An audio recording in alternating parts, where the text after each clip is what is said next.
সমস্ত প্রশংসা আল্লাহ পাকের জন্য,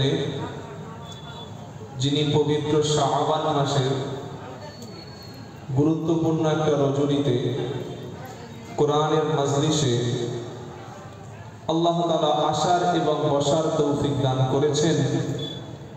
সেজন্য আল্লাহর শুকরিয়া আদায় করব। সকলে বলুন আলহামদুলিল্লাহ। যারা চেয়ার পাননি ভাববেন না যে নিজের জায়গাটা খুব কম দামে, কারণ এই পুরো জায়গাটা এখন আল্লাহর ফেরেশতারা বেষ্টন করে আছে। সুবহানাল্লাহ পড়ে।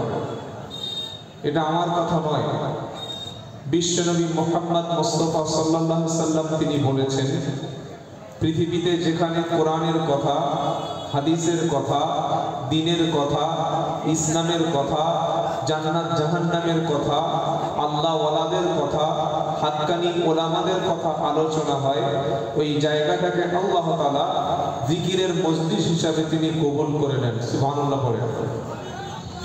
আর এই জিকিরের মজলিসে আল্লাহর ফেরেশতারা বেষ্টন করে থাকেন পৃথিবীর মাটি থেকে আসমান পর্যন্ত।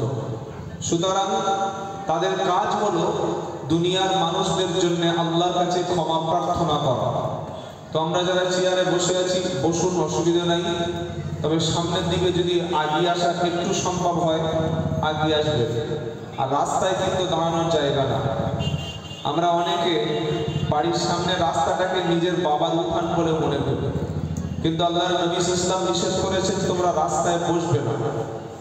রাস্তায় বসা থেকে বিরত থাকতে হবে। এটা ইসলামের কথা, মুহাম্মদ সাল্লাল্লাহু আলাইহি ওয়াসাল্লামের কথা।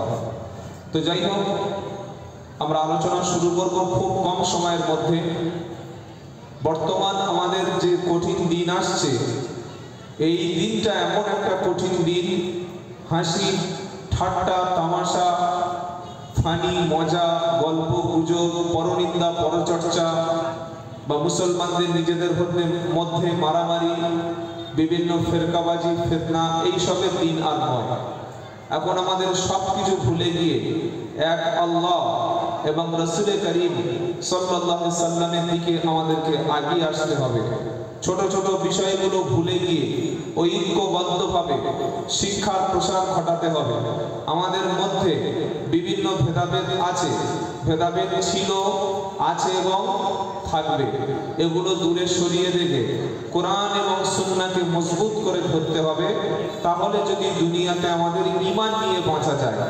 আর যদি আমরা সবকিছু ছেড়ে দিয়ে, মসজিদ ছেড়ে দিয়ে, মাদ্রাসা ছেড়ে দিয়ে, কোরআন বাদ দিয়ে, আলেম ওলামাদের মজলিস পরিত্যাগ করে নিজেদের মতো খেয়াল খুশি চলি, নিজেদের মতো ইচ্ছা মতো জিন্দেগি যাপন করি, তাহলে দুনিয়ায় আমার জিন্দেগিটা হবে লাঞ্ছনার জিন্দেগি। অপমান, জিল্লাতি, কখনো ধরে ধরে পেটানো হবে। আপনারা দেখছেন বিভিন্ন জায়গায় দাড়ি, টুপি, পাঞ্জাবি দেখলেই মার শুরু হয়ে যাচ্ছে, মুসলমান নাম শুনলেই মার শুরু হয়ে যাচ্ছে। অন্যান্য বিভিন্ন স্টেটে এগুলো হচ্ছে। তো আপনি ভাববেন না যে আমাদের বাংলা একদম পুরো আমরা সব নিরাপদে আছি। যখন আমরা পাপের মাত্রা অতিক্রম করব, তখন আল্লাহ তাআলা তিনি বান্দাদেরকে দুনিয়ার আযাবে তিনি শাস্তি দিয়ে দেবেন। যাই হোক, দুনিয়ার আযাব থেকে, দুনিয়ার ফিতনা থেকে, দুনিয়ার বিপদ থেকে বাঁচাতে পারেন একমাত্র তিনি কে? সকলে জোরে বলুন আল্লাহ সুবহানাহু ওয়া তাআলা। তো আল্লাহ আমাদেরকে বাঁচাবে বলেছেন, তিনি ওয়াদা করেছেন, সেই ওয়াদা তিনি রক্ষা করবেন। তবে আমাদের কাজ হলো খাঁটি মুমিন হওয়া, একজন পূর্ণাঙ্গ ঈমানদার হওয়া। তো একজন মুমিনের মধ্যে, ঈমানদারের মধ্যে কি কি গুণ থাকবে, কি কি কোয়ালিটি থাকবে, সেগুলো আমরা আলোচনা করব ইনশাআল্লাহ। তার আগে আসুন আল্লাহ শুকরিয়া আদায় করি। আরো একবার সকলে বলুন আলহামদুলিল্লাহ। রব্বানা লাকাল হামদ হামদান কাসীরান তাইয়িবান মুবারাকান ফীহি। এরপরে প্রিয় নবী সাল্লাল্লাহু আলাইহি সাল্লামের উপরে লাখো কোটি দরুদ ও সালাম বর্ষিত হোক। সকলে বলুন সাল্লাল্লাহু আলাইহি ওয়াসাল্লাম। এই যে মাদ্রাসাটা আমাদের পাশে যে বিল্ডিংটা দাঁড়িয়ে আছে, এখানে কি শিক্ষা দেওয়া হয় ভাই? মদখোর, সুদখোর, দাড়ি চাচা, গাঁজাখোর, পিতামাতার অবাধ্যকারী, জঙ্গি, খুনি, দেশদ্রোহী, মানুষ মারা, বোম তৈরি করা, বাংলাদেশে পাচার করা, এইগুলো ট্রেনিং দেওয়া হয় তো? হ্যাঁ, বলে না? আপনার ওনারা বলছেন না। আর 24 ঘন্টা টেলিভিশনের মধ্যে অবৈধ পিতৃহীন অবৈধ সন্তান যারা, জারজ সন্তান যারা, দেশদ্রোহী যারা, দেশের শত্রু যারা, সাম্প্রদায়িক যারা, তারা এই ভারতবর্ষের সমস্ত 86% অমুসলিমদের মাথার মধ্যে এই ভাইরাসটা ঢুকিয়ে দিয়েছে যে মাদ্রাসা মানে জঙ্গি, মাদ্রাসা মানে সন্ত্রাসীদের আঁতুড় ঘর, মাদ্রাসায় পড়লেই মানুষ জঙ্গি তৈরি হয়, দেশদ্রোহী কাজ এখান থেকে হয়। এটা টেলিভিশনে, টিভিতে, মিডিয়াতে, পেপারে, পত্রিকা খুললে এগুলো প্রকাশ্য দিনের মতো মিডিয়ার সামনে তারা বলছে না, বলে না? বলছে তো। এটা বলছে মানে আমাদের খুব লাভ হচ্ছে, তাই না? ইসলামের খুব লাভ হচ্ছে, তাই না? মনে রাখবেন, আল্লাহ রাব্বুল আলামিন তিনি ওয়াদা করেছেন, আমি ইসলামকে যেমন হেফাজত করব, আর আমার আসমানি গ্রন্থ যে কিতাব তোমাদের কাছে দিয়েছি এই কোরআন, সেটাও আমি আল্লাহ হেফাজত করব। যারা বলুন সুবহানাল্লাহ। কোরআন হেফাজতের দায়িত্ব স্বয়ং কে নিয়েছেন? আল্লাহ। ইন্না নাহনু নাযালনা যিকরা ওয়া ইন্না লাহু লাহাফিজুন। 14 পারা প্রথম পৃষ্ঠা 6 নম্বর লাইনের 9 নম্বর আয়াত সূরা হিজর। আমার আল্লাহ পাক শোনাচ্ছে, আমি আল্লাহ আসমানি গ্রন্থ হিসাবে আমার পক্ষ থেকে তোমাদের কাছে নাজিল করেছি এই কোরআন, পাঠিয়েছি এই কোরআন। পৃথিবীর সমস্ত সরকার, সমস্ত মিডিয়া, সমস্ত বেঈমান মুশরিকরা তারা যতই চক্রান্ত করুক না কেন, যতই ষড়যন্ত্র করুক না কেন, যত মিডিয়াতে তারা প্রচার করুক না কেন, আমি আল্লাহ কোরআন পাঠিয়েছি। আর এটার হেফাজত করা, সংরক্ষণ করা, রিজার্ভ করা, মাহফুজ করা, এর দায়িত্ব আমি আল্লাহ স্বয়ং নিজে হাতে নিয়ে নিলাম।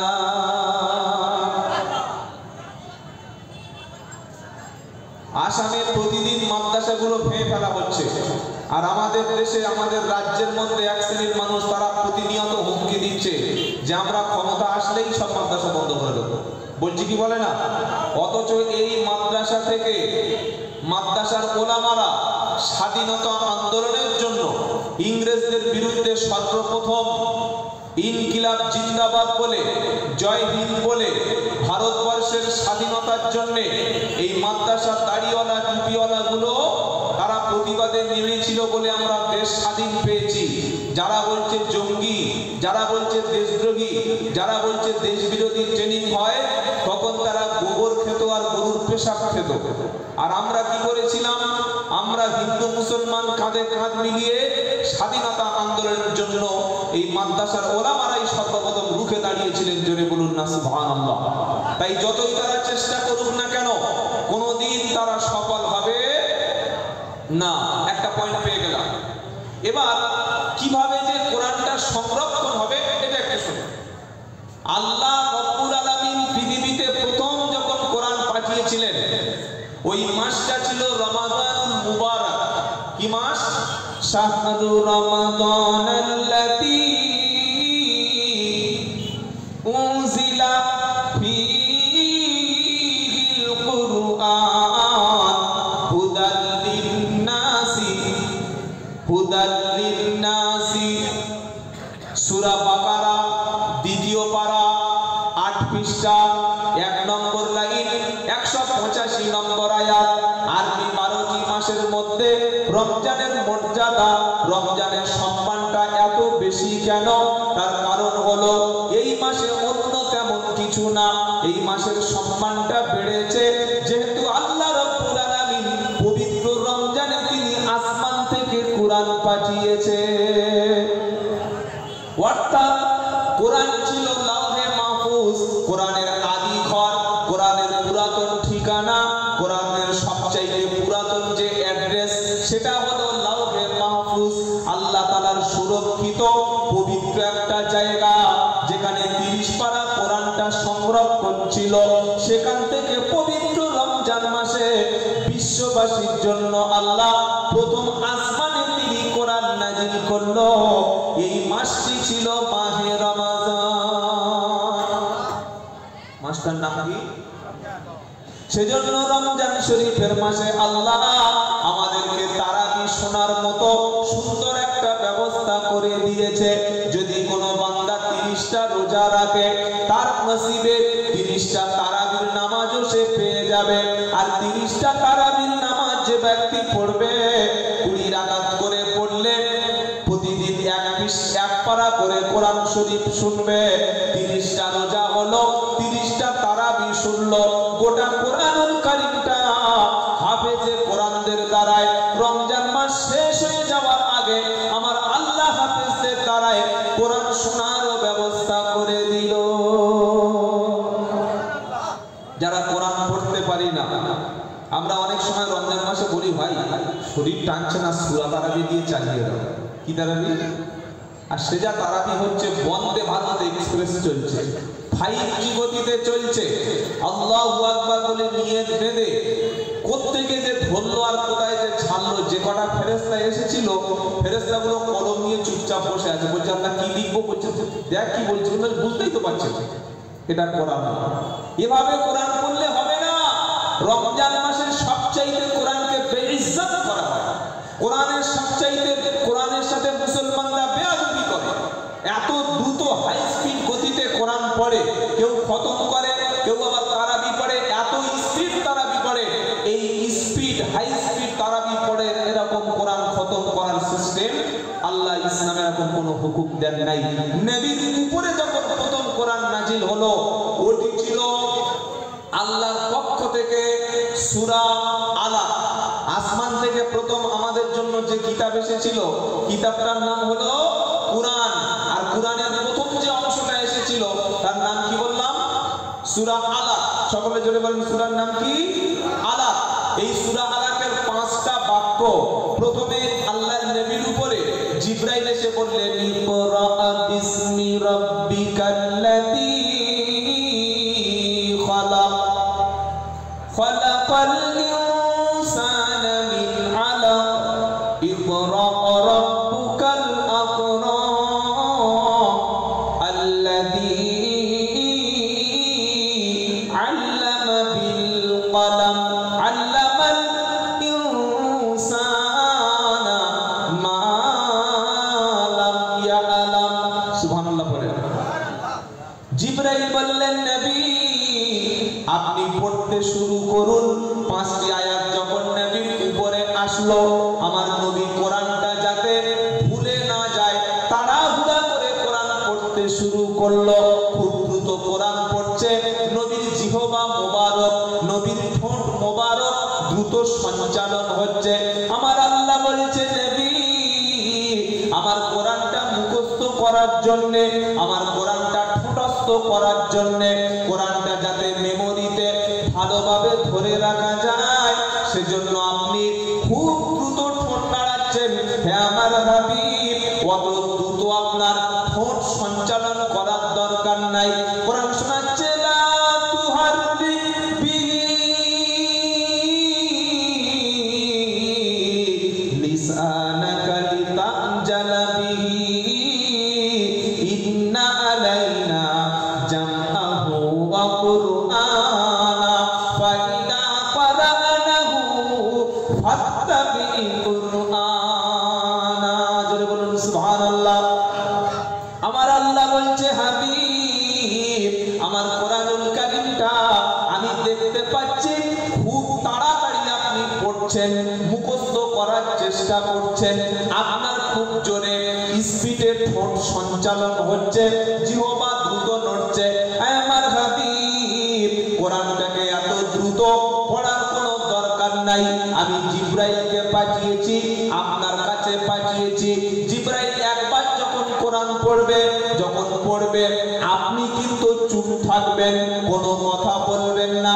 জিবরাইল আলাইহিস সালাম তার যখন পড়া শেষ হয়ে যাবে, আপনি একবার তেলাওয়াত করবেন। ওই কোরআনটাকে সিনার মধ্যে মুখস্থ করিয়ে দেওয়ার দায়িত্ব আমি আল্লাহ নিয়ে নিলাম।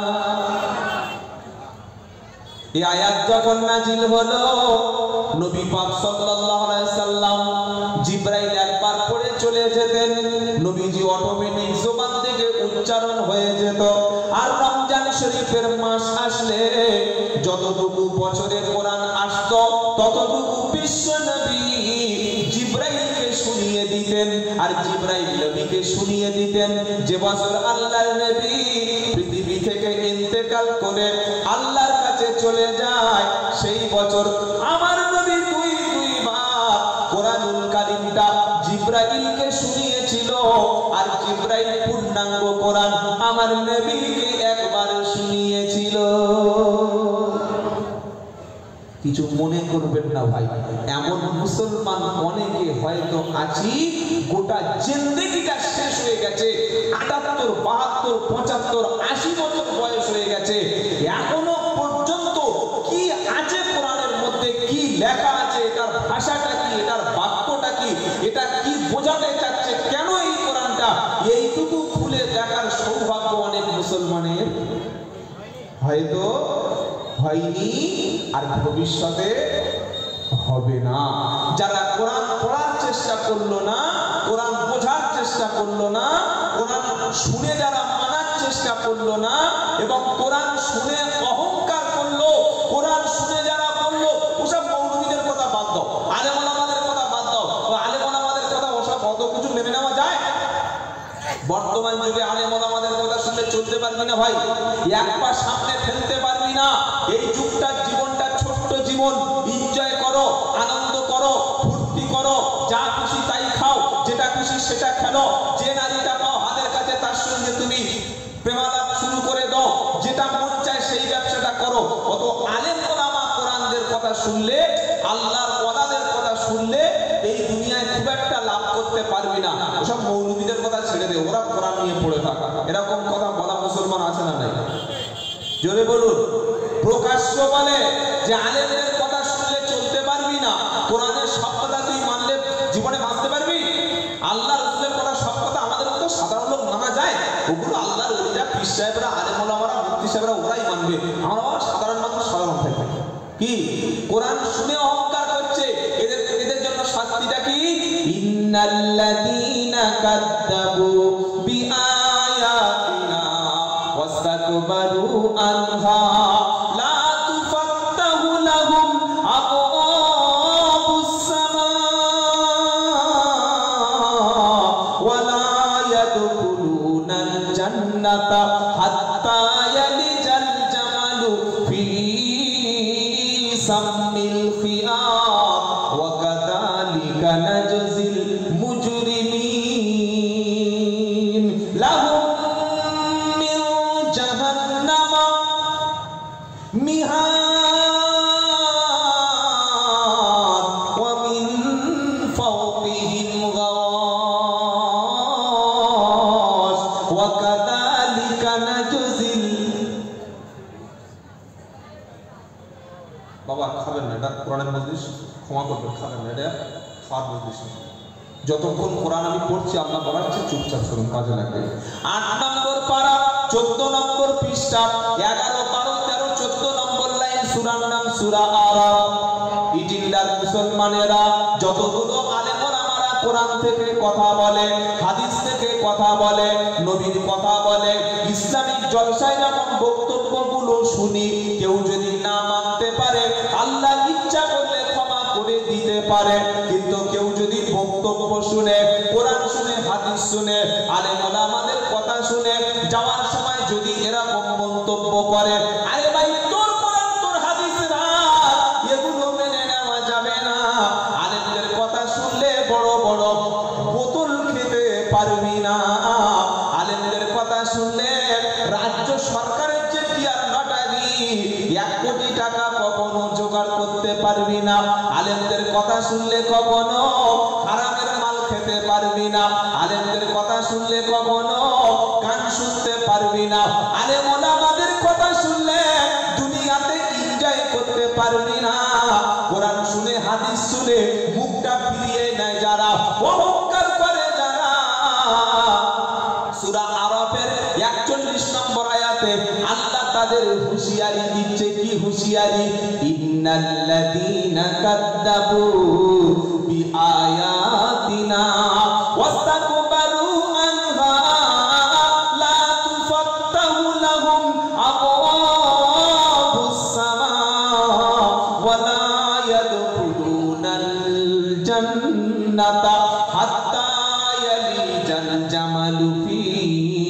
সামিল খিয়াত ওয়া কাযালিকা নাজজিল মুজরিমিন। এগুলো বানাচ্ছি না, আল্লাহর কোরআন বলছি, খুব ভালো করে শুনুন। ইন্নাল্লাযীনা কাযযাবু বিআয়াতিনা, নিশ্চয়ই যারা আমার কোরআনগুলো শুনে মিথ্যা মনে করে, আমার কালাম শুনে যারা মানতে চায় না, অস্বীকার করে, আর দুই নম্বর কি করে, ওয়াস্তাকবারু আনহা, আর কোরআন শুনে হাদিস শুনে অহংকারে সে মজলিস থেকে উঠে চলে যায়। আল্লাহ বলছেন লা তুফাত্তাহু লাহুম আবওয়াবুস সামা, এই ব্যক্তিদের মরণের পরে তার আসমানের দরজা খোলা হবে না। ওয়ালা ইয়াদখুলুনাল জান্নাতা হাত্তা ইয়ালিজাল জামালু ফি সামিল খিয়াত। কোরআন শুনে মিথ্যা মনে করেছে যারা, কোরআন শুনে মানতে চায় না যারা, কিয়ামতের দিন আল্লাহ তাদেরকে জান্নাতের দরজা খোলা হবে না।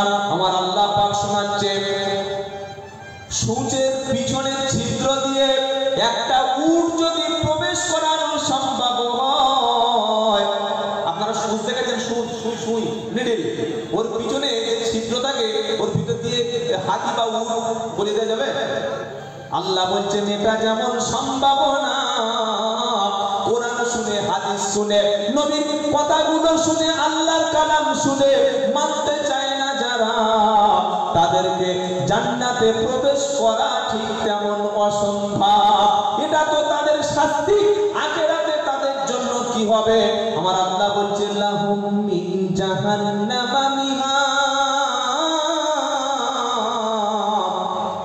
বিছানা হবে তাদের আগুন, আর উপরে যে চাদর দিয়ে ঢাকা হবে ওটাই হবে আগুন, সবকিছু আগুনের হবে। এবার যারা মেনে নিয়েছে, কোরআন শুনেছে, নবীর কথা শুনেছে, মাদ্রাসা এসেছে, কোরআনের মজলিসে এসেছে, কোরআনের হক কথাগুলো যারা শুনে নিয়েছে, মেনে নিয়েছে, তাদের উপায় কি হবে শুনবেন? হ্যাঁ মানা বলেন, ফামান তাবিয়া হুদায়া ফালা খাউফুন আলাইহিম ওয়ালা হুম ইয়াহজানুন। প্রথম পারা 8 পৃষ্ঠা প্রথম লাইনের 38 নম্বর আয়াতে আমার আল্লাহ পাক শোনাচ্ছে, ফামান তাবিয়া হুদায়া ফালা খাউফুন আলাইহিম ওয়ালা হুম ইয়াহজানুন। যে ব্যক্তি আমি আল্লাহ আমার কোরআনের কথাগুলি পূর্ণাঙ্গভাবে মেনে নেবে, অনুসরণ করবে, আমি আল্লাহ তাদেরকে শুনিয়ে দিলাম দুনিয়ায় কোনো ভয় থাকবে না, আখিরাতে কোরআন মানলে ওয়ালা লোকদের চিন্তার কোনো কারণ সেদিন থাকবে না।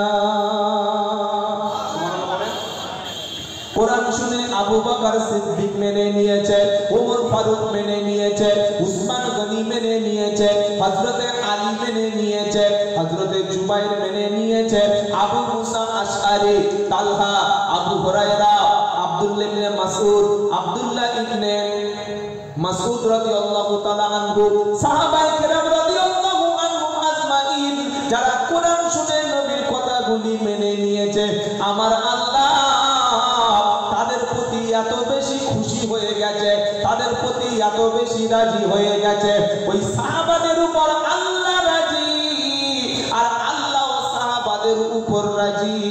সাহাবারা সবাই জান্নাতি।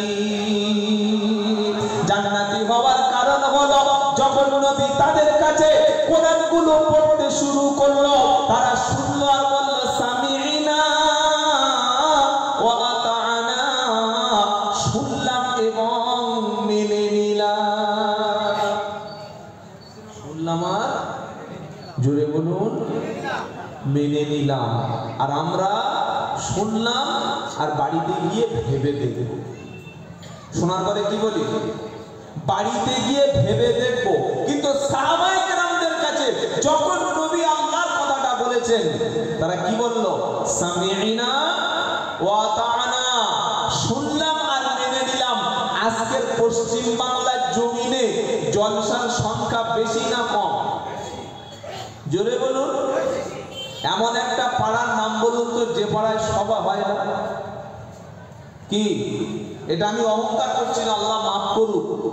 সেপ্টেম্বর থেকে এই রমজান পর্যন্ত, আবার রমজানের পর থেকে পাকা প্রায় 2 মাস, এমন কোনো ডেট নাই আমার মতো একটা তুচ্ছ নগণ্য অযোগ্য অপদার্থ ব্যক্তির কাছে একটা ডেটের জন্য 15 থেকে 20টা করে ফোন আসে। এটা অহংকার নয়।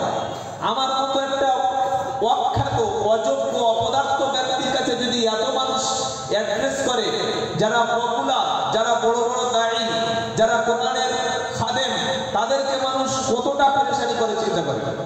কি বলছি বুঝতে পারছেন না?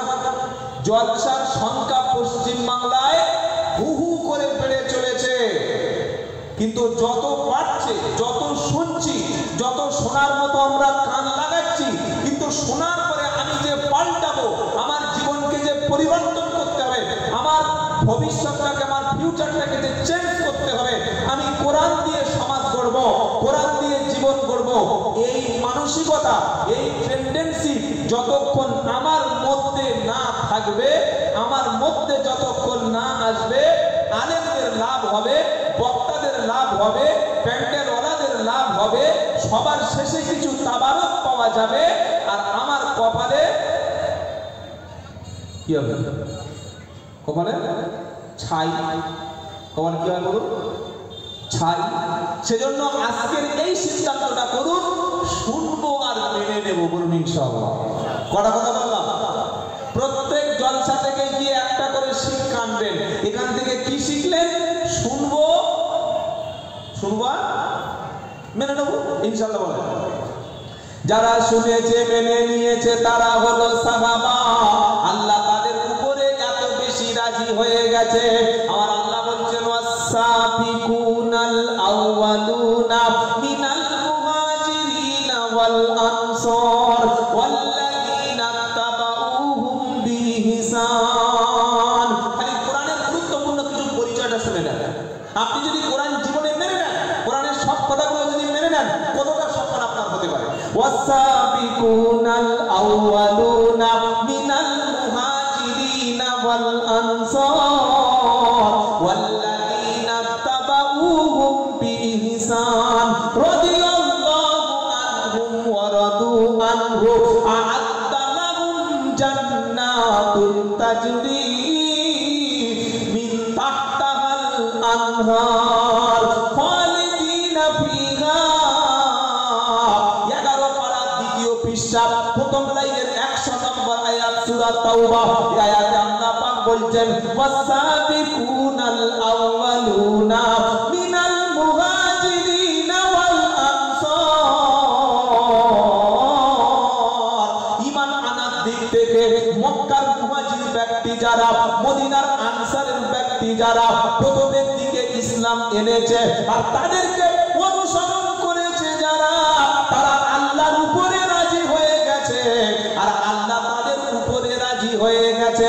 এই সাহাবারা এমন জান্নাতে যাবে যে জান্নাতের তলদেশে সুন্দর ঝর্ণাগুলি কুলকুল করে বয়ে যাবে, আর আল্লাহ পাক সবচাইতে বেশি সাহাবাদের উপরও রাজি হবে। আবু জাহল নবীকে দেখেছে, আবু বকর সিদ্দিক নবীকে দেখেছে, আবু তালেব নবীকে দেখেছে, ওমর ফারুক নবীকে দেখেছে। বিশ্ব নবীকে দেখে আবু জাহল জাহান্নামে গেল, বিশ্ব নবীকে দেখে আবু লাহাব জাহান্নামের জ্বালানি হয়ে গেল। বিশ্ব নবীর কাছে কোরআন শুনে উতবা সাইবা মুগীরা কাফের হয়ে জাহান্নামে গেল। আবার এই কোরআন শুনে আবু হুরায়রা বিশ্ব নবীর কাছে জান্নাতি ব্যক্তি হলো।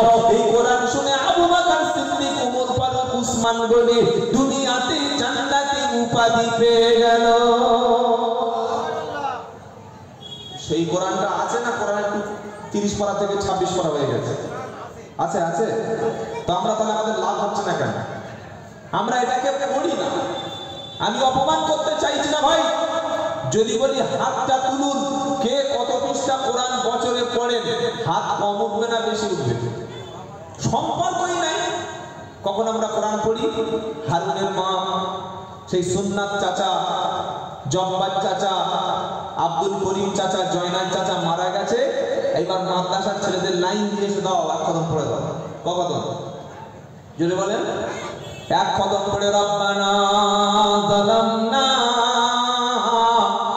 খুব কান্নাকাটি হলো, যেহেতু বড় বড় খাবারের ব্যবস্থা আছে, একটু বুঝলেন, পড়া হয়ে গেল, একটু দোয়াটা হয়, মোটামুটি চাপা হয়ে গেল, ওই যে শেষ, আর জীবনে কোরআনের ধারে কাছে যাব না। এই যে আমাদের চিন্তা ভাবনা, এই চিন্তা ভাবনা থেকে বার হয়ে এসে আমরা দিনের শুরু থেকে, ফজরের পর থেকে আর রাত পর্যন্ত সামনে রাখবো গাইড বুক, সামনে রাখবো কিতাব, সামনে রাখবো কোরআন আর নবীর সুন্নাহ, এই দুটোকে মজবুত করে আঁকড়ে ধরলে বিশ্বে এই ইমানদারেরাই নেতৃত্ব দেবে। জোরে বলুন সুবহানাল্লাহ। বললে হুজুর আপনি বললেন বিশ্বে যদি মুসলমানরা ডান হাতে কোরআনুল কারীমের আদর্শ তুলে নেয়, বাম হাতে যদি বিশ্ব নবীর সুন্নাতটা তুলে নেয়, ডান বুকে যদি আল্লাহর কোরআন তোলে, বাম দিকের বুকে যদি নবীর সুন্নাতটা তুলে নেয়, বিশ্বে মুসলমানরা নেতৃত্ব দেবে। এটা প্রমাণ দিন। দেখবেন না শুনবেন? দাদা বলুন, কথা বলে না? দেখবেন না শুনবেন? দেখবেন এবং শুনবেন। আফগানিস্তান বলে একটা দেশ আছে, জানেন? নাম শুনেন নাই? আফগানিস্তানে প্রথমে রাশিয়া 20 বছর ধরে চেষ্টা করে আফগানিস্তানটাকে শেষ করার ষড়যন্ত্র করে রাশিয়া লেজ গুটিয়ে পালিয়ে চলে গেল। চেপে বসলো আমেরিকা। এমন কোন মরণাস্ত্র নাই, এমন কোন রাসায়নিক পদার্থ নাই, এমন কোন রকেট লঞ্চার নাই, এমন কোন পরমাণু সিস্টেম তাদের নাই যে আফগানিস্তানে আক্রমণ করে নাই। আফগানিস্তানটাকে কবরস্থান বানিয়ে দিয়েছে। আল্লাহর বীর মুজাহিদ ছাত্র ভাইরা এক হাতে নবীর হাদিস আর এক হাতে আল্লাহর কালামকে নিয়ে মজবুত ভাবে নবীর সুন্নাতটা জিন্দেগিতে নিয়ে 20 বছর ধরে জান দিয়েছে, মাল দিয়েছে, দেশ রক্ষা করার জন্য, দিন রক্ষা করার জন্য, শান্তি প্রতিষ্ঠার জন্য 20 বছর সংগ্রাম করে কেউ মা হারিয়েছে, কেউ বাপ হারিয়েছে, কেউ সন্তানকে শাহাদাতের নজরানা পেশ করেছে। আজ আফগানিস্তানটাকে বিশ্বে একটা শান্তি রাষ্ট্র হয়ে গেছে। জোরে বলুন সুবহানাল্লাহ। এক সময় আমাদের দেশের কুকুর মিডিয়াগুলো যারা আফগানিস্তান দেখলে ঘেউ ঘেউ করে তেড়ে আসতো, এখন তারা চুপচাপ হয়ে গেছে। কি বলছি বুঝতে পারছেন না? কোরআন পৃথিবীতে এসেছে শান্তি প্রতিষ্ঠার জন্য। যদি কোরআন বুঝতে পারতাম, মানতে পারতাম, তাহলে আমরা শান্তি পেয়ে যেতাম। আমরা আজ থেকে আমাদের জীবন পরিবর্তন করে ফজর শুরু হবে, একটা মুমিনের দিনের শুরু হবে কালাম তেলাওয়াত দিয়ে। দিনের শুরু কি হবে? ফজরের নামাজের পরে, মাগরিবের নামাজের পরে, ফজরের নামাজের পরে যে সূরা দিয়ে আপনার দিনটা শুরু হবে, ওই সূরাটির নাম হলো সূরা ইয়াসিন। কোন সূরা? জোরে বলুন। আপনি যদি দেখতে চান, ফজরের পরে মাদ্রাসায় চলে আসবেন। 8 বছর, 7 বছর, 6 বছরের বাচ্চারা, ওরা পেশাব করে পানি নেয়, ওরা মুখে সিগারেট ধরায় না, বিড়ি কখনো টানে না, জর্দা খৈনি গুটকা খায় না, মদের বোতল কখনো ধরে না, পেশাব করে পানি না নিয়ে কখনো চলে আসে না। এই ছোট্ট ছোট্ট বাচ্চাগুলো ফজরের আগে তারা ঘুম ভেঙে গেল, উঠে 2 রাকাত সুন্নাত নামাজ পড়লো। জামাতে ফজরের নামাজটা পড়ে কোরআন শরীফটা পড়ার আগে প্রথমে নামাজের পরে বসে বসে আপনাদের এই জিন্না সিদ্দিকিয়া মাদ্রাসা আপনাদের জন্য, বিশ্ববাসীর জন্য প্রথমে সূরা ইয়াসিন পড়তে শুরু করে।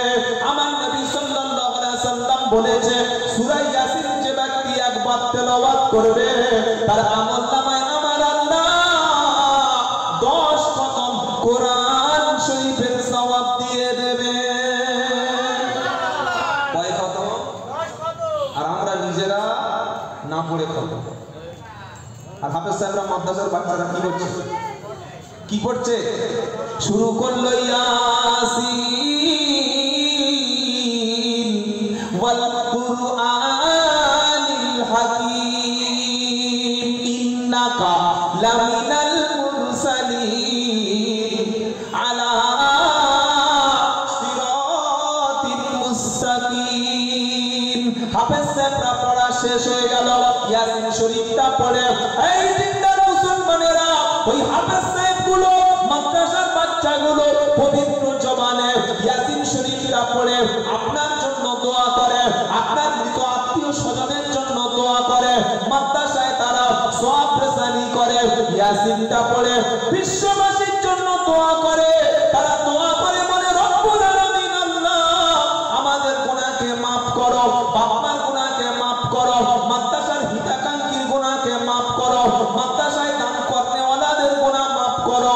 আবার যারা মাদ্রাসার সঙ্গে যুক্ত নাই বিশ্বের সমস্ত মুমিন মুমিনাদের গুনাহ maaf করো। যখন ছোট্ট বাচ্চাটা সূরা ইয়াসিন শরীফ পড়ে ফজরের পরে মাদ্রাসায় এসে দেখবেন আল্লাহর কাছে যখন দোয়া করতে শুরু করে আমার আল্লাহ বলে ফেরেশতারা তোমরা সাক্ষী থাকো যে বাচ্চারা মায়ের কোলে ঘুমানোর সময়, এখন বাচ্চারা খেলা করার সময় বাপকে ছেড়ে মাকে ছেড়ে আল্লাহর ঘরে এসে কোরআনের মাদ্রাসায় এসে ইয়াসিন পড়ে তারা বসে বসে দোয়া করছে, আমি ওই বাচ্চাদের দোয়াটা কবুল করে নিয়ে বিশ্বের সমস্ত মুমিন মুমিনাদের বিপদ আমি maaf করে দিলাম। আর আবু জাহেলের মুরিদ যারা, আবু জাহেলের বংশধর, তারা বলছে মাদ্রাসা থেকে কি লাভ, মাদ্রাসা থেকে কি লাভ, মাদ্রাসা টাকা দিয়ে লাভ হচ্ছে। আর এই দু চারটে ছেলে পুলে হাফেজ হচ্ছে, কি খাবে যে কি হয়, কি হবে হাফেজের? ওই টাকা করি হয়তো 1000-10 টাকা পাবে আর মাদ্রাসা থেকে 5000 টাকা পাবে, আর মসজিদে গেলে একটু খাবে আর বলবে। এই তো হাফেজ আলেমদের কাজ। আমি আব্দুল্লাহ জুবায়ের বলছি শোনো, হাফেজ আলেম যতদিন থাকবে ততদিন মুসলমানের বাচ্চাগুলো হালালের বাচ্চা হবে। আর হাফেজ আলেম আর মাদ্রাসা সিস্টেম যেদিন ধ্বংস হবে সেদিন হালালের বাচ্চা হবে না, সেদিন কিসের বাচ্চা হবে? আপনারা এবার বলুন। হারামের বাচ্চা। আর আলেম হাফেজ যেদিন সিস্টেম শেষ হয়ে যাবে, লাশ মানুষ মরে গেলে কুকুরে শুকরে শিগালে ছাগলে গাধা টেনে টেনে টেনে টেনে নদীতে ফেলে দেবে, ওর জানাজার নামাজ পড়ার কোনো মানুষ পাওয়া যাবে না। হসপিটালের ডাক্তার রোগী মারা গেলে যখন হসপিটাল থেকে ডিসচার্জ করে দেয়, নার্সিং হোম থেকে যখন ছুটি দেয়, ডাক্তার জানাজার নামাজ পড়ে গোসল করিয়ে কাফন করিয়ে একবার লাশ হাতে দিয়ে দেয়, তাই তো? হাই স্কুলের মাস্টার দেয়, কলেজের প্রিন্সিপাল দেয়, ইউনিভার্সিটির ভিসি দেয়, থানার ওসি দেয়, কারা দেয়? ওই 5 টাকার মৌলবি 10 টাকার হাফেজ সাহেব দেবে। আর আপনার বাপ আর আপনার মা, আমার বাপ আমার মা যখন তারা বিয়ে করেছিল, আমি সন্তান বৈধ না অবৈধ এটা জানার জন্য আমার বাপ মার পরিচয় দরকার আছে না নাই? জোরে বলেন। তো আমার বাপ মার বিয়ে হয়েছে বলে তবে তো আমি আব্দুল্লাহ জুবায়ের বৈধ সন্তান, হালাল জাদা, তা না হলে আমি হতাম হারামির সন্তান। এই আলেম আর হাফেজ যেদিন পৃথিবী থেকে চলে যাবে, মাদ্রাসা সিস্টেম যেদিন ধ্বংস হবে, কোরআনের মাদ্রাসাগুলো যখন বন্ধ হবে, আর মুসলমানদের বিয়ে পড়ানোর কেউ থাকবে? জোরে বলো। এখন এমনি তো বিয়ে সিস্টেমটাই উঠে গেছে। এখন সমাজের একদল শিক্ষিত যারা কলেজে পড়ে, ইউনিভার্সিটিতে পড়ে, যারা ক্যাম্পাসে থাকে, বড় বড় ফ্ল্যাটে তারা থাকে, তারা লিভ টুগেদার বাস করে। লিভ টুগেদারটা কি ভাই?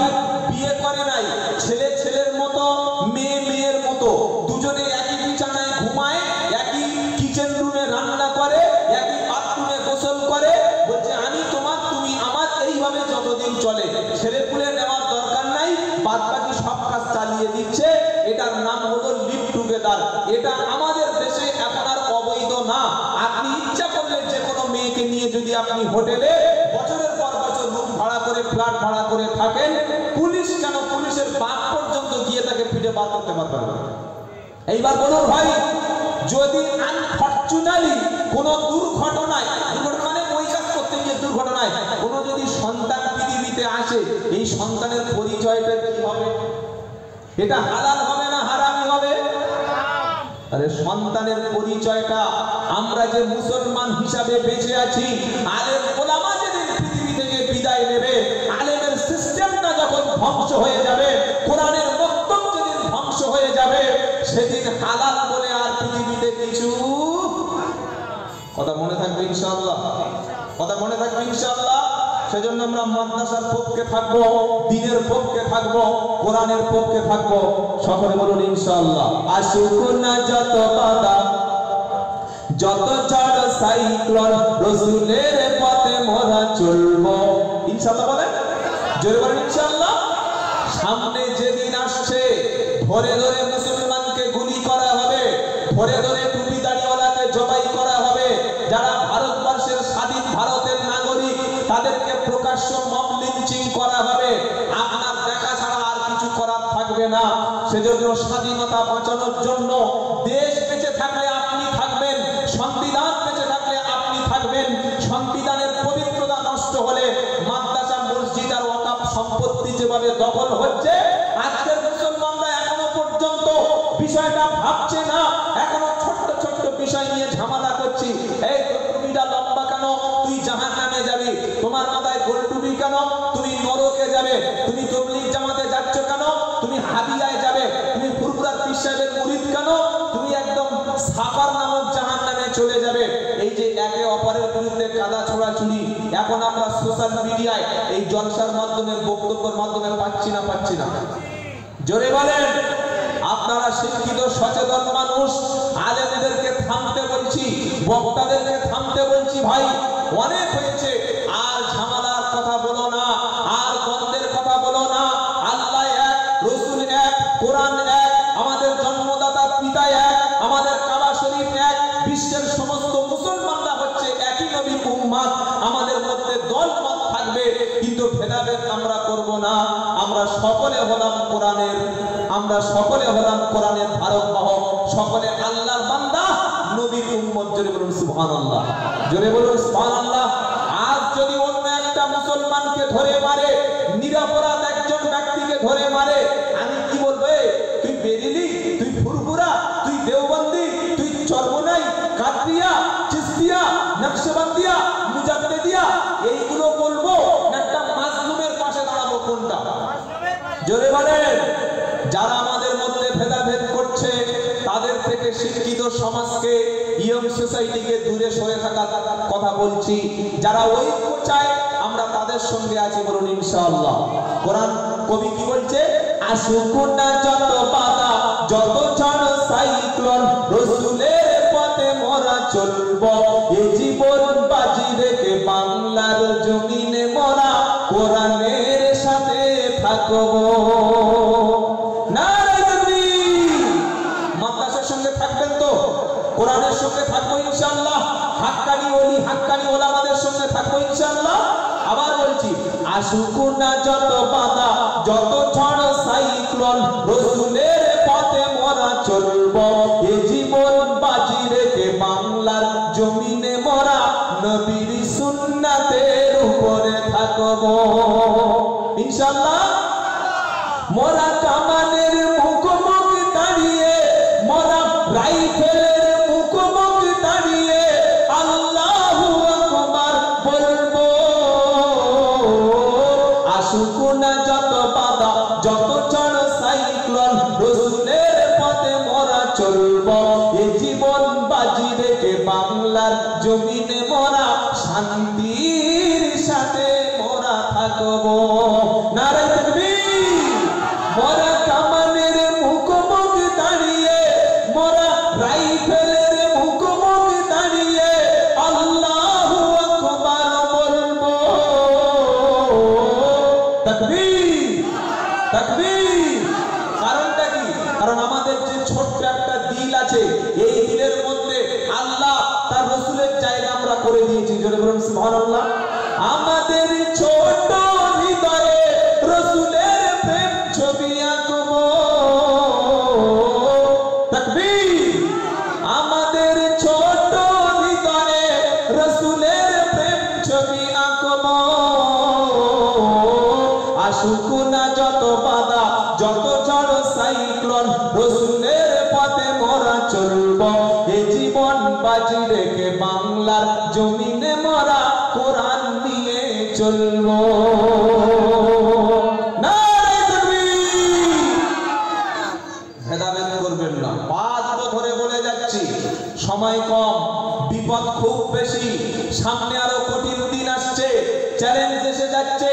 আপনার আইডেন্টিটি, নাগরিকত্ব কেড়ে নেওয়ার জন্য, আপনি যে দেশের নাগরিক, আপনার সবকিছু কেড়ে নেওয়ার জন্য যে পিসিতে তারা ওয়াকফ বিলের বিরুদ্ধে যে বিল উত্থাপন করেছে, সেটা এটা সব কিছু একদিন শেষ হয়ে যাবে।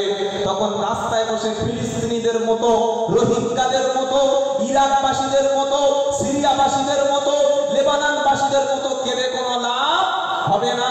তাই সব ভেদাভেদ ভুলে গিয়ে আমরা এক আল্লাহর কোরআনকে ধরবো, বলুন ইনশাআল্লাহ। যেরকম ইনশাআল্লাহ আল্লাহ বলছেন কি ওয়াতাসিমু বিহাবলিল্লাহি জামিআন ওয়া লা তাফাররাকু ওয়াযকুরু নি'মাতাল্লাহি আলাইকুম ইদ কুনতুম আদাআন ফাআল্লাফা বাইনা কুলুবিকুম ফাআসবাহতুম বিনি'মাতিহি ইখওয়ানা ওয়া কুনতুম আলা শাফা হুকুরাতিন মিনান নারি ফাআনকাদাকুম মিনহা। চতুর্থ পারা দ্বিতীয় পৃষ্ঠা 4 নম্বর লাইনের 103 নম্বর আয়াত, সূরার নাম আল ইমরান। আল্লাহ বলছেন ওয়াতাসিমু বিহাবলিল্লাহি জামিআ,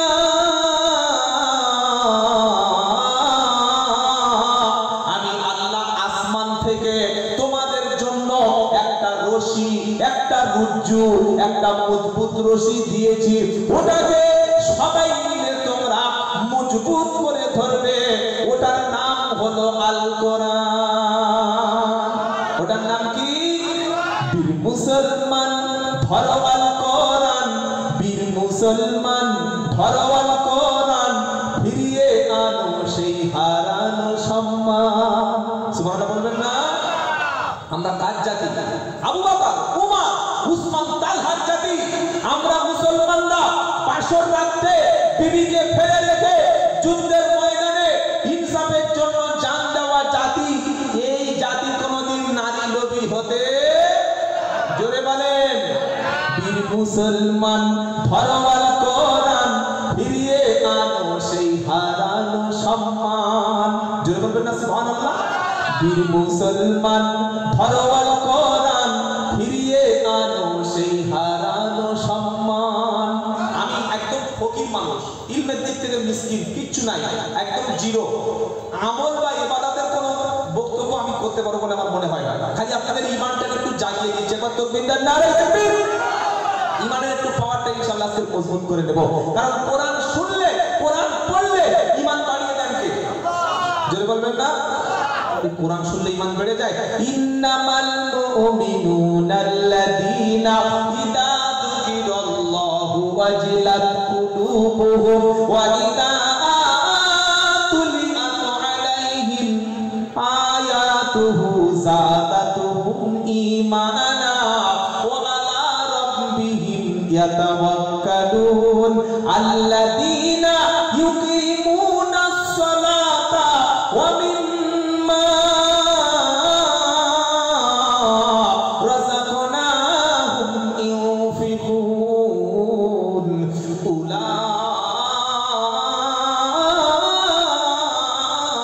উলাইকা হুমুল মুমিনুনা হাক্কান লাহুম দারাজাতুন ইনদা রাব্বিহিম ওয়া মাগফিরাতুন ওয়া রিজকুন কারীম। 9 নম্বর পারা 16 নম্বর পৃষ্ঠা 2 নম্বর আয়াত 4 নম্বর লাইন, সূরার নাম আনফাল। আল্লাহ এই সূরা আনফালের মধ্যে খাঁটি মুমিন যারা, স্পেশাল ঈমানদার যারা, নির্ভেজাল মুমিন যারা, খাঁটি ঈমানদার যারা, তাদের কথা আমার আল্লাহ বলে দিয়েছে। জোরে বলো সুবহানাল্লাহ। আল্লাহ খাঁটি মুমিন কারা? মুখ ভর্তি দাড়ি রাখলাম, মসজিদে একটা ছাদ ফেলে দিলাম, মাদ্রাসায় 10,000 টাকা দিলাম, কুরবানির সময় বড় ছাগল জবাই করলাম, আমি কি খাঁটি মুমিন হতে পারলাম না? আল্লাহ বলছেন সূরা আনফালে 5টা কাজ যার মধ্যে থাকবে, 5টা গুণ যার মধ্যে থাকবে, ও হবে আমি আল্লাহ আমারও কাছে খাঁটি মুমিন। জোরে বলুন সুবহানাল্লাহ। জিজ্ঞাসা করলাম রব্বানা, ওই 5টা গুণ কি আমার মধ্যে আছে কিনা? আল্লাহ বললে কোরআন পড়লে জানতে পাবে, কোরআন পড়লে বুঝতে পাবে। বললো যে একটু পড়ুন দেখি তো শুনতে শুরু করুন। ইন্নামাল মুমিনুনা আল্লাযীনা ইযা যুকিরাল্লাহু ওয়াজিলাত কুলুবুহুম ওয়া ইযা তুলিয়াত আলাইহিম আয়াতুহু যাদাতুহুম ঈমানা ওয়া আলা রাব্বিহিম ইয়াতাওয়াক্কালুন। তিনটা হলো আদর বাকি আছে। কি কি? আল্লাযীনা ইউকিমুনাস সালাতা ওয়া মিম্মা রাযাকনাহুম ইউনফিকুন। সুবহানাল্লাহ বলবেন না? যারা এশার নামাজ পড়েছেন জামাতে, অনেকে পড়েছেন, অনেকে হয়তো ব্যস্ততার কারণে আসতে পারেন নাই। যখন কোরআন পড়ছিল ইমাম সাহেব বা হাফেজ সাহেব কেমন লাগছিল? আরে বলছেন না কেন? জান, হ্যাঁ মাশাআল্লাহ, হাফেজ সাহেব নাকি মাদ্রাসার হাফেজ সাহেব, আহা জানটা ঠান্ডা হয়ে যাচ্ছে। আল্লাহু আকবার। এটাই হলো কোরআন। শুনে কোনোদিন আপনার ঘৃণা আসবে না। যত সুপার হিট গান হোক না কেন, এক সময় কাঁচা বাদাম মালটা খুব লাফিয়েছিল। কি গো জানেন না? রাতারাতি ভাইরাল, খালি একবার বলেছে কাঁচা বাদাম, ব্যাস পৃথিবী ভাইরাল হয়ে গেছে। তারপরে দেখি আমাদের রানাঘাটের রানু মণ্ডল, সেও ভাইরাল। কিছুদিন পরে গিয়ে দেখছি আর কোনো নাম্বার নাই। কি হলো বলে সে বুঝে গেছে। গান বলেন, সিনেমা বলেন, যত সুপার হিট তাড়াতাড়ি হবে তত তাড়াতাড়ি সুপার ফ্লপ হবে। কি বলছি বুঝতে পারছেন না? কিন্তু কোরআন যত শুনবেন, যত পড়বেন, কোনদিন কোরআন পড়ে পুরাতন লাগবে না। বলুন সুবহানাল্লাহ। ফজরের নামাজে দুবার, জোহরে 4 বার, আসরে 4 বার, মাগরিবে 3 বার, ইশায় 4 বার। এই 17 রাকাত ফরজ নামাজে 17 বার কোরআন শরীফ পড়লাম। আবার সারা দিন সুন্নাতে মুআক্কাদা, ফজরে 2, জোহরে আগে পরে 6, মাগরিবের পরে 2, ইশার পরে 2, এই 12 রাকাত সুন্নাতে মুআক্কাদা নামাজ পড়লাম। এই নামাজের মধ্যে আমরা 12 বার সূরা ফাতিহা পড়লাম। আবার 3 রাকাত বিতির পড়লাম। ওদিকে 17, এদিকে 12, আবার 3, এই 32-33 রাকাত নামাজ পড়লাম। আর 32-33 বার আমরা সূরা ফাতিহা পড়লাম। আবার যখন পরের দিন সকালে ইমাম সাহেবের কাছে সূরা ফাতিহা শুনি, আবার মনে হয় যেন নতুন লাগছে। লাগে কি লাগে না? এটার নাম হলো কোরআন। এটা শুনলেও নেকি, এটা পড়লেও, শুনলে নেকি, পড়লে নেকি, দেখলে নেকি হয়। শুনলে নেকি, পড়লে নেকি, দেখলে নেকি হয়। আর কোরআন পড়ে মেনে নিলে জান্নাত পাওয়া যায়। যেটা হবে না সুবহানাল্লাহ। দাদা বুজুর রহমতুল্লাহর একজন খলিফা ছিল, সিবি আব্দুল মুমিন। আপনারা জানেন তো? উনি জন্মসূত্রে মুসলমান ছিল? হ্যাঁ, কি ছিল? কি গো? ব্রাহ্মণের বাচ্চা। ইসলাম বুঝে, কোরআন বুঝে, আল্লাহ তার সম্মান বাড়িয়েছে না বাড়ায় নাই? জোরে বলেন। আর আমরা মুসলমানের ঘরে জন্ম নিয়ে আমাদের সম্মান বাড়াতে পারলাম না। এটাই হচ্ছে আফসোস। তারা অমুসলিম হয়ে, কনভার্টেড মুসলিম হয়ে, অমুসলিমের ঘরের ছেলে হয়ে, কোরআন বুঝে পড়ে সম্মান নিয়ে ওলি হয়ে পৃথিবী থেকে বিদায় নিল। আমার বাপ মুসলমান, মা মুসলমান, তারপরে আমার সম্মান বাড়ল না। কেন? আমি কোরআনুল কারীমটাকে বোঝার চেষ্টা করিনি, পড়ার চেষ্টা করিনি, মানার চেষ্টা করিনি। যারা পড়তে বলেছে, মানতে বলেছে, কোরআন বুঝতে বলেছে, তাদের থেকে সবসময় দূরে থেকেছি। আর কবি কি বলছে? শুনলে দেখি, পড়লে নাকি, দেখলে নাকি হয়। আর কোরআন পড়ে মেনে নিলে জান্নাত পাওয়া যায়। আর খাঁটি মুমিনের পরিচয় 5টা গুণ আছে। একটা মুমিন যখন খাঁটি মুমিন হবে, তার মধ্যে গুণ থাকবে 5টা। এই 5টা গুণ একটু 5 মিনিটে বলি। প্রথম কি গুণ? ইন্নামাল মুমিনুনা আল্লাযীনা ইযা যুকিরাল্লাহু ওয়াজিলাত কুলুবুহুম। ঈমানদার মুমিন চিনবেন কিভাবে? সামনে, মুমিনের সামনে যখন আল্লাহর কথা, আল্লাহর জিকির, আল্লাহর কথা যখন আলোচনা হবে, ঈমানদারের অন্তরের মধ্যে তখন একটা কম্পন তৈরি হয়ে যাবে। জোরে বলুন সুবহানাল্লাহ। আপনার সামনে যখন আল্লাহর জিকির হবে, আপনার সামনে যখন আল্লাহর কোন দিনের কথা আলোচনা হবে, অন্তরের মধ্যে তখন একটা রিয়াক্ট করবে, অন্তরের মধ্যে একটা প্রতিক্রিয়া আসবে, অন্তরের মধ্যে মনে হবে রব্বানা, যে খাওয়া এতদিন খেয়েছি ওটা হারাম খাবার ছিল, আগামীতে অমন খাবার আমার খাওয়া যাবে না। যেভাবে এতদিন আমি পোশাক পরেছি এটা তো নবীর মতো পোশাক না, আগামী কাল থেকে রব্বানা আমার অন্তরের মধ্যে ভয় তৈরি হয়ে গেছে, আমি পোশাক পরব নবিয়ানা। সুবহানাল্লাহ বলে। রমজান মাসে 1 ইঞ্চি করে বেড়েছিল দাড়ি, ঈদের নামাজ পড়ে শ্বশুর বাড়ি যাওয়ার আগে ক্লিনছে। আল্লাহর থেকে ভয় নাই, ভয় করব কার থেকে? জোরে বলে।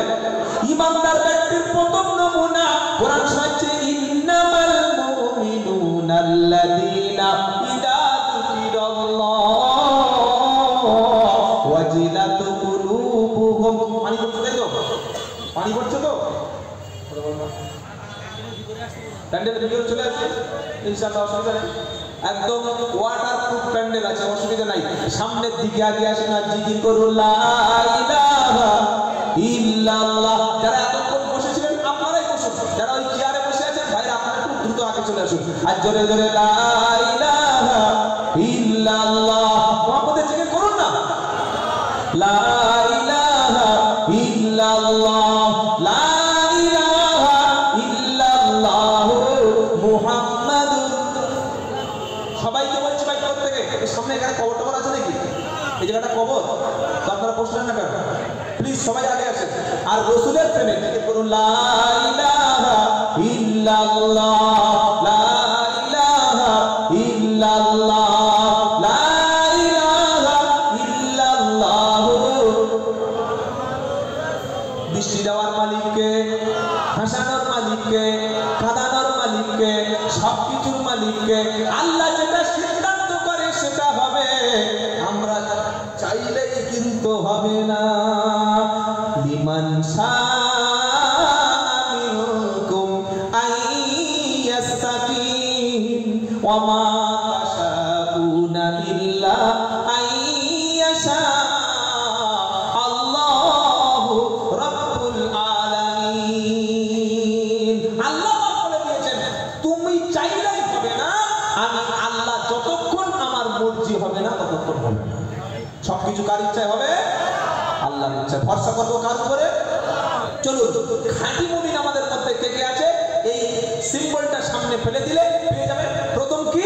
আল্লাহর কথা শুনলে, কোরআনের কথা শুনলে, আল্লাহর জিকির যখন আপনার সামনে হবে আপনার মনের মধ্যে একটা রিয়াক্ট করবে, মনের মধ্যে একটা রিয়াকশন তৈরি হবে। ইস, আল্লাহর কথা আলোচনা হচ্ছে, আমি বাড়িতে বসে আছি, মসজিদে আল্লাহর আযান হচ্ছে, ফজরের সময় আযান হচ্ছে, জোহরে আযান হচ্ছে, মাগরিবে আযান হচ্ছে, ইশার সময় আযান হচ্ছে, আমি মুসলমান, আল্লাহ ডেকেছে, আমি বাড়িতে ঘুমিয়ে থাকবো কি করে? আমি আল্লাহর ডাকে সাড়া দেব। আর আল্লাহ বলছেন যদি তোমরা আযানের পরে কাজকে, ব্যবসা বাণিজ্য বাদ রেখে নবী তুমি নির্দেশ দাও, তোমার পরিবারকে নির্দেশ দাও, নামাজের জন্য নির্দেশ দাও, আমি আল্লাহ রুজি তোমাকেই দিই। জোরে বলুন সুবহানাল্লাহ। যখন আযান হবে মনের মধ্যে যে ঈমান আছে, যার মধ্যে খাঁটি ঈমান আছে, কোনোদিন সে বলবে না যে ভাই কাজ আছে, কোনোদিন বলবে না আমার হাতে সময় কম, আমি মসজিদে যেতে পারবো না। এটা একজন ঈমানদার। ঈমানদার ওয়া আমরু আহলাকা বিস-সালাতি ওয়াসতাবিরু আলাইহা লা নাসআলুকা রিজকা নাহনু নারযুকুকা ওয়াল আকিবাতু লিত-তাকওয়া। 16 পারা 20 পৃষ্ঠা 12-13 নম্বর লাইন সূরার নাম তাহা 131-32 নম্বর আয়াতে আল্লাহ বলছেন ওয়া আমরু আহলাকা বিস-সালাতি ওয়াসতাবিরু আলাইহা লা নাসআলুকা রিজকা নাহনু নারযুকুকা ওয়াল আকিবাতু লিত-তাকওয়া। নবী, আপনি আপনার ফ্যামিলি মেম্বারস যারা আছে, আপনার পরিবার যারা আছে, তাদেরকে নামাজের নির্দেশ দিন আর আপনি নিজে অবিচল থাকুন। আমি আল্লাহ আপনার কাছে রুজি চাই না, বরং রুজি আমি আল্লাহ দিয়ে থাকি। জোরে বলুন। আযান যখন হবে আমার মনের মধ্যে যদি সামান্য ঈমান থাকে, কাজকর্ম ব্যবসা বাণিজ্যকে ছেড়ে দিয়ে আমি আল্লাহর ঘরে হাজিরা হব। বলুন ইনশাআল্লাহ। মনের মধ্যে একটা রিয়াক্ট করবে, ঈমানের রিয়াক্ট। 2 নম্বর হলো ঈমানদার ব্যক্তি খাঁটি কিনা, তার ঈমানটা খাঁটি আছে কিনা বোঝার জন্য দ্বিতীয় একটা ফর্মুলা। কি ফর্মুলা? ওয়াইদা তুলিআতু আলাইহিম আয়াতুহু যাদাতুহুম ঈমানা। ঈমানদার ব্যক্তি যখন কোরআন শুনবে আল্লাহর উপরে, তখন ঈমান তার বেড়ে যাবে। যেটা হবে না সুবহানাল্লাহ। কোরআন যখন ঈমানদার শুনবে, ঈমানদার ব্যক্তির চক্ষুটা তখন কোরআন শুনে পানিতে ভিজে যাবে। বললে কোরআন শুনে পানিতে চক্ষু ভিজে যাবে, এটা কি বাড়াবাড়ি হচ্ছে না? দলিল প্রমাণ আছে। 2025 সালে দলিল ছাড়া কোনো কথা। ওয়াইদা সামিউ মা উনজিলা ইলার রাসূল তারা আ'য়ুনাহুম তাফীদু মিনাদ দাম'i মিম্মা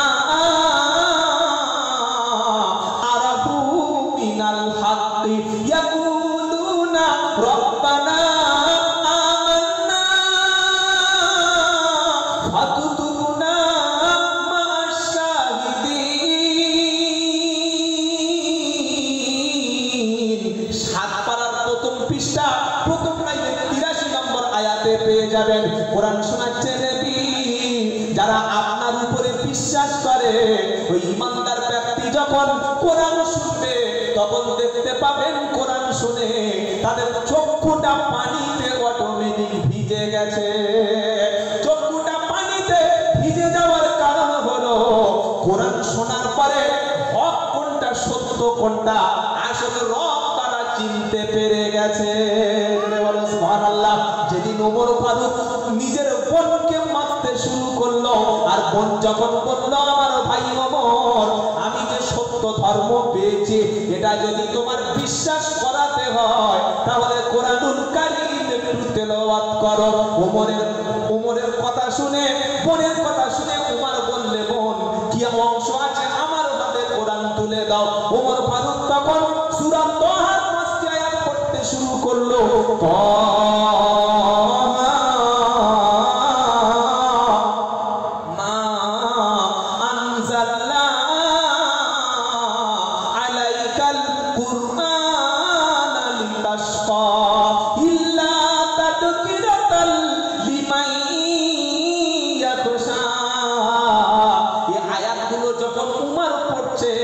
আর উমর ফারুকের চক্ষুটা তখন পানিতে পুরো ভিজে যাচ্ছে।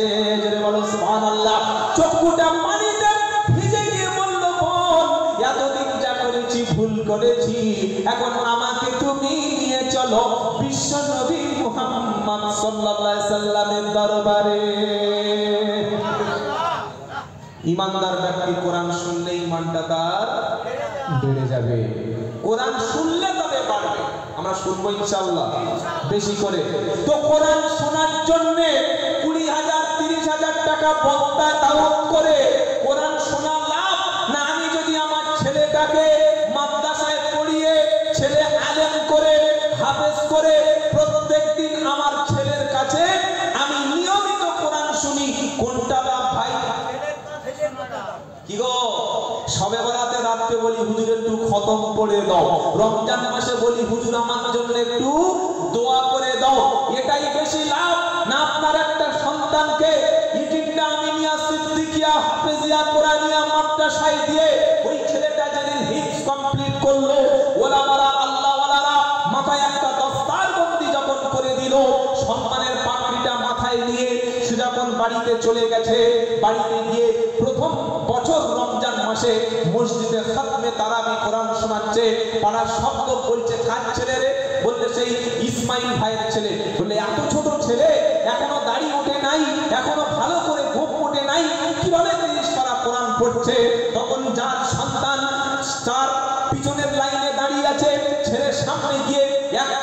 পারা, 5 পারা, 10 পারা, 28 পারা, 29 পারা, 27 দিন লাইলাতুল কদরের দিনের মধ্যে একটা দিন যখন ওই সন্তানটা খাতমে কোরআন তেলাওয়াত করে শেষ করে দিল, কুল আউযু বিরাব্বিন নাস মালিকিন নাস ইলাহিন নাস মিন শাররিল ওয়াসওয়াসিল খান্নাস আল্লাযী ইউওয়াসওয়িসু ফি সুদুরিন নাস মিনাল জিন্নাতি ওয়ান নাস, যখন বলল ছেলের বাপ তখন ডুবতে ডুবতে কাঁদতে শুরু করেছে নামাজের পিছন থেকে, আর বলছে রব্বুল আলামিন পাড়ায় অসংখ্য ব্যক্তি আছে, কেউ তার ছেলেকে কলেজে পড়িয়েছে, ইউনিভার্সিটি পড়িয়েছে, মিশনে পড়িয়েছে, রামকৃষ্ণ মিশনে পড়িয়েছে, আলামিন মিশনে পড়িয়েছে, হাজার হাজার লক্ষ লক্ষ টাকা খরচ করে সন্তান তৈরি করতে পেরেছে, কিন্তু আমি বাপ হিসাবে আজকে আমার কপালটা খুলে গেল, কারণ আজ পর্যন্ত এই মসজিদে পাড়ার কোনো ছেলে আলেম হয়ে হাফেজ হয়ে বাপের ইমামতি করতে, ছেলে নামাজ পড়াচ্ছে আর বাপ পিছনে কোরআন শুনছে, এই সৌভাগ্যটুকু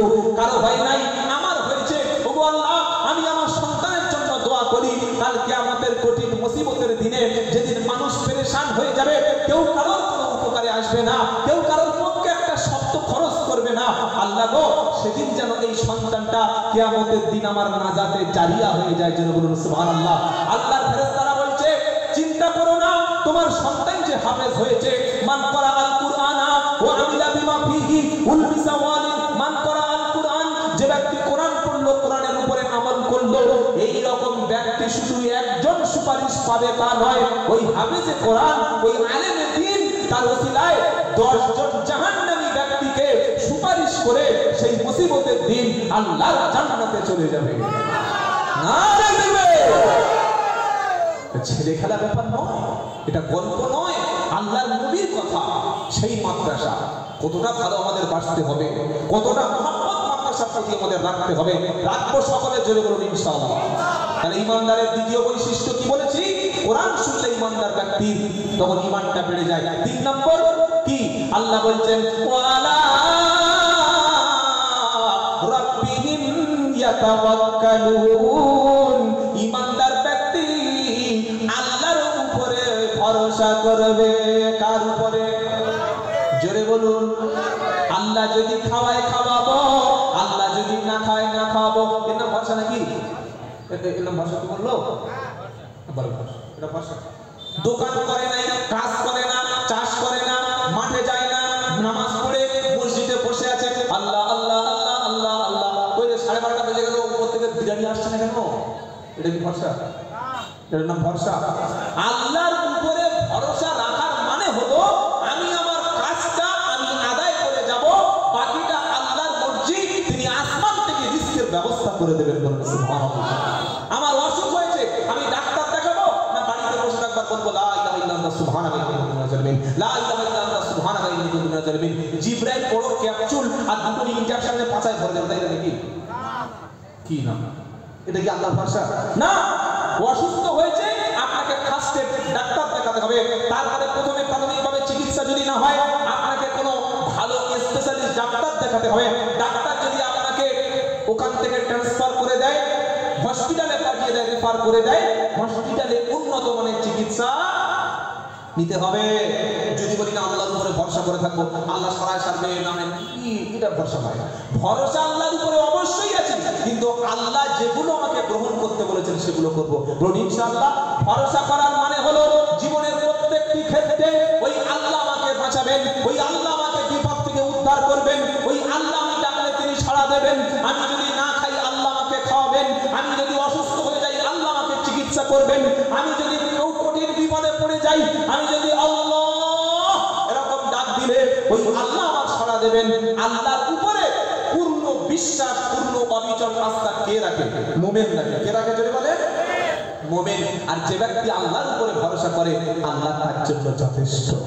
সুবহানাল্লাহ বলবেন না?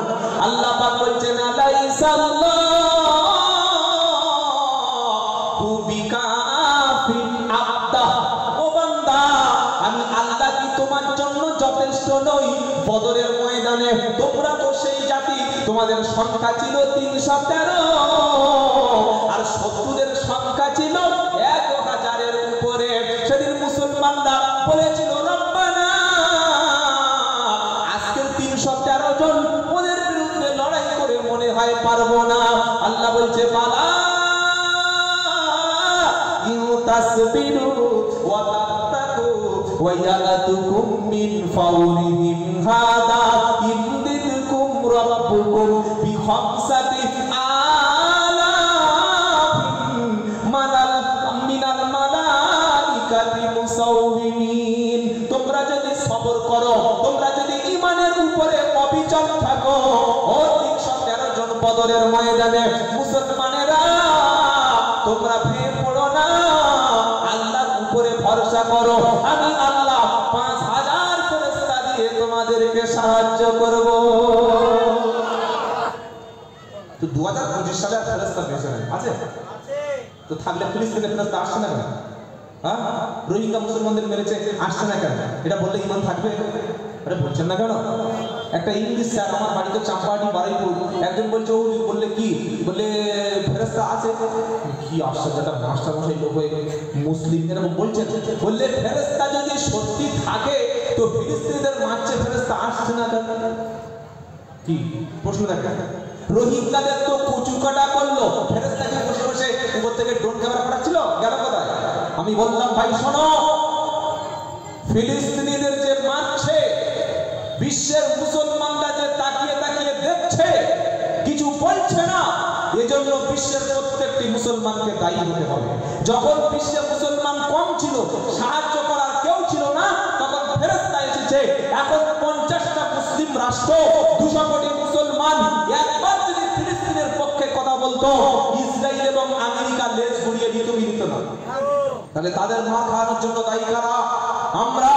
মুসলিম রাষ্ট্রগুলো তেল উত্তোলন করে বিদেশে পাচার করছে, বড় বড় রাজপ্রাসাদ তৈরি করছে, সৌদি আরব, তারপরে জর্ডান, কুয়েত, কাতার, এই সমস্ত দেশগুলি বিশাল বড় বিল্ডিং এর প্রতিযোগিতা চলছে, বিল্ডিং এর প্রতিযোগিতা।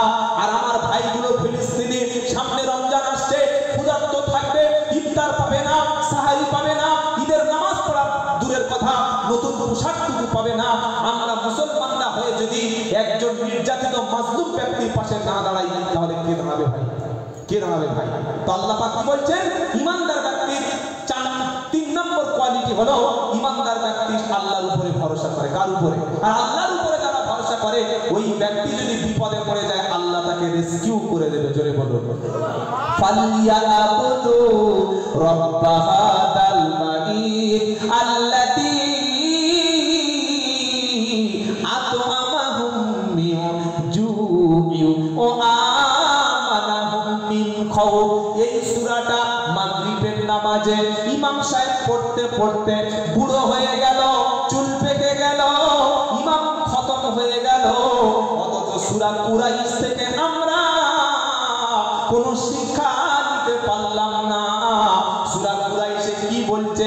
ফালিয়াবুদু রাব্ব হাদাল বাইত আল্লাযী আত'আমাহুম মিন জু'ইন ওয়া আমানাহুম মিন খাউফ। আমার আল্লাহ বলছে, তোমরা যদি আল্লাহর ইবাদত করো, আল্লাহর কথা শুনে জীবন চালাও, আল্লাহর কথা শুনে ব্যবসা করো, আল্লাহর হুকুম অনুযায়ী তোমরা লেনদেন করো, তোমরা মুসলমান নিজের মায়ের পেটের ভাইয়ের সঙ্গে কথা বলো না, তোমরা মুসলমান নিজের বোনের সঙ্গে সম্পর্ক রাখো না, তোমরা মুসলমান তোমাদের বাড়ির পাশে গ্রামে মসজিদ, তুমি সেখানে নামাজে যাও না, তোমরা মুসলমান বলে দাবি করো, কুরবানির সময় কেজি কেজি গোশত খাও, আর রমজানের সময় ইফতারের সাহারিটা খাও, গরিব মানুষ না খেয়ে পড়ে থাকলে তুমি এক মুঠো চাল দেওয়ার ক্ষমতা হয় না।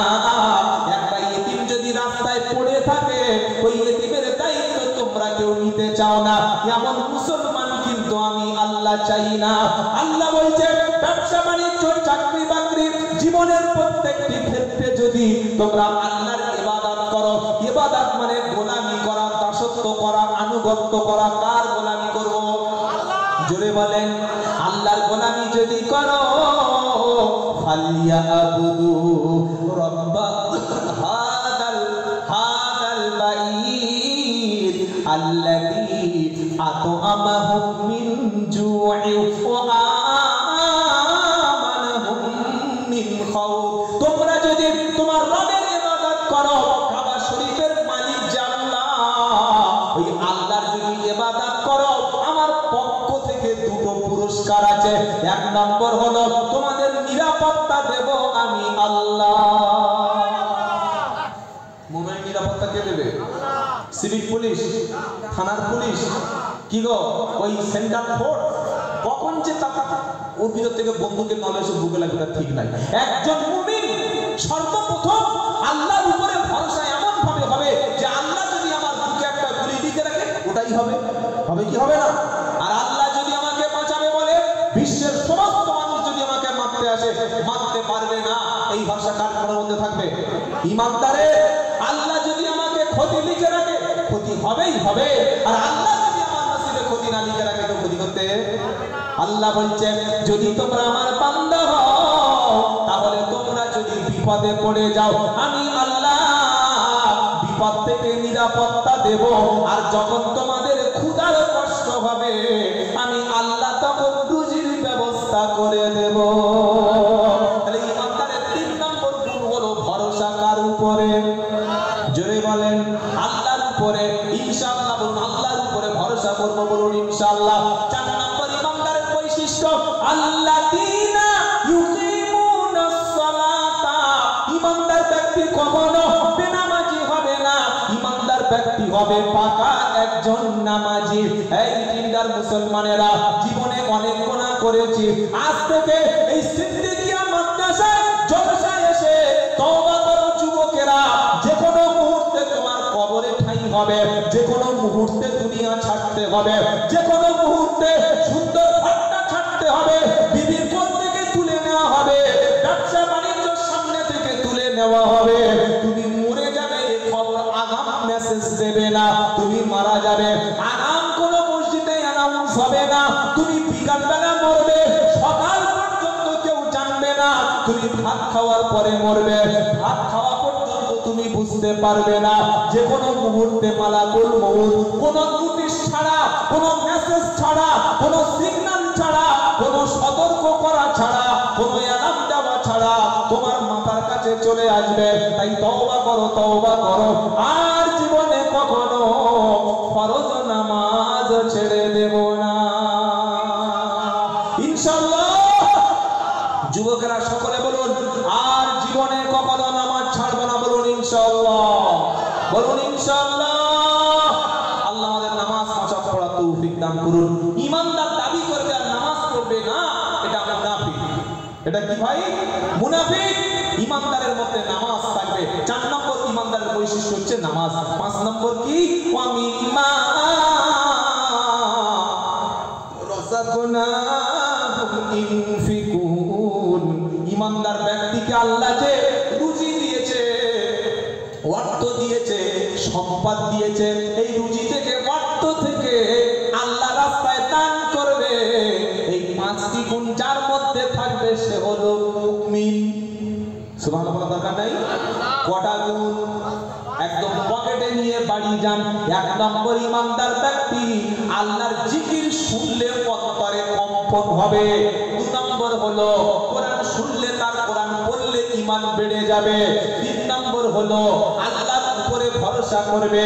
4 নম্বর হলো নামাজ 5 ওয়াক্ত পড়বে, নামাজি ব্যক্তি হবে। 5 নম্বর হলো ঈমানদার ব্যক্তি আল্লাহ রাস্তায় আল্লাহর খুশির জন্য দান করবে। লান তানালুল বিররা হাত্তা তুনফিকু মিম্মা তুহিব্বুন ওয়া মা তুনফিকু মিন শাইইন ফাইন্নাল্লাহা বিহি আলিম। এটা 4th পারার 1ম পৃষ্ঠা, 1ম লাইনে 92 নম্বর আয়াত, সূরা আল ইমরানের 1ম লাইনে পেয়ে যাবেন। কোরআন শোনাচ্ছে লা তানালুল বিররা হাত্তা তুনফিকু মিম্মা তুহিব্বুন। তোমরা অতক্ষণ পর্যন্ত পূর্ণ মুমিন হতে পারবে না, অতক্ষণ পর্যন্ত তোমরা সাকসেস হতে পারবে না, যতক্ষণ তোমাদের প্রিয় বস্তুটা আল্লাহ রাস্তায় দান করবে না। রাগ করবেন না সোনার বাবাজিরা, রমজান শরীফের মাস আসলে আমাদের যাদের যাকাতটা ফরজ হয় মাদ্রাসা থেকে আসতে হয় না গিয়ে মাদ্রাসায় যাকাত দিয়ে আসে? ওই জাকাত, হ্যাঁ দিচ্ছি, বসুন। এমন ভাবে জাকাত দেবে বলে ক্যালকুলেশন করছে, ক্যালকুলেটর বার করে যেন মাদ্রাসার হুজুরের উপরে দয়া করছে। নাউযুবিল্লাহি মিন যালিক। সামনে রমজান আসছে, আমরা যাকাত প্রদান করব ইনশাআল্লাহ। বলুন ইনশাআল্লাহ। হুজুর চলে আসছেন, একবার তাকবীর দিন, নারায়ে তাকবীর, আল্লাহু আকবার, নারায়ে তাকবীর। জনাব মাওলানা মুফতি আজিজুর রহমান সাহেব। আচ্ছা, এই যে খাঁটি মুমিন বললাম, এটার পুরস্কারটা বলেই আমি ছেড়ে দিই। হযরত আসছে কি ভাই, বলবো ইনশাআল্লাহ। 5টা গুণ বলেছি তো, এই 5টা গুণ যাদের থাকবে আল্লাহ বলছেন উলাইকা হুমুল মুমিনুনা হাক্কা, ওরা হলো খাঁটি মুমিন। সুবহানাল্লাহ বলেন। পুরস্কারটা কি? লাহুম দারাজাতুন ইনদা রাব্বিহিম ওয়া মাগফিরাতু ওয়া রিজকুন কারীম। ওদের জন্য রয়েছে আল্লাহর পক্ষ থেকে ক্ষমা আর আল্লাহর পক্ষ থেকে পুরস্কার। নারায়ে তাকবীর, নারায়ে তাকবীর। আল্লাহ কবুল করুন। আপনাদের এলাকার স্বনামধন্য আলেমে দ্বীন, তখন আমার জ্ঞান হয় না, তখন থেকে হযরতের কথা শুনে আসছি। সেই মানুষটাকে আল্লাহ এখনো পর্যন্ত সুস্থ রেখেছেন, বলুন আলহামদুলিল্লাহ। তিনি একটা জীবন্ত ইতিহাস। জনাব মাওলানা